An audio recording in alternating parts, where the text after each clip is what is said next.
आजकालच्या मुलामुलींना काहीच जगता येत नाहीये. आमची जिंदगी होती बघा, एकदम मस्त होती. काही टेन्शन नाही, मोबाईल नाही, काय नाही काय नाही. आजकाल मोबाईल घेऊन बसतात आणि ते मैत्रिणीला फोन करत्या, नाही तर मेसेज करीत बसत्या, नुसती किच किच किच किच किच करीत बसत्या. तशी आमची जिंदगी होती, काहीच नव्हतं. मस्त शेतीत जायचं, शेतांनी जायचं, जांभूळ खायचे, सीजनमध्ये हे राहायचं, मोसंब्या राहायच्या, डाळिंब राहायचे, परत कवठं राहायचे, आंब्याच्या सीजनमध्ये आंबे, परत हे काय म्हणते चिकू, हे सगळं खायचो आम्ही मस्त. आणि आजकाल त्यांना म्हणलं ना की तुम्ही हे काम करा ते काम करा, म्हणतात नाही आम्हाला कंटाळा आलाय, असं आलंय.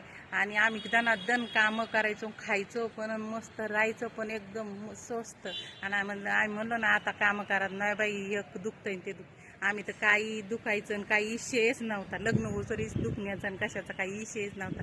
इतकी मज्जा होती, ते पण चोरून खायचो आम्ही दुसऱ्याचे.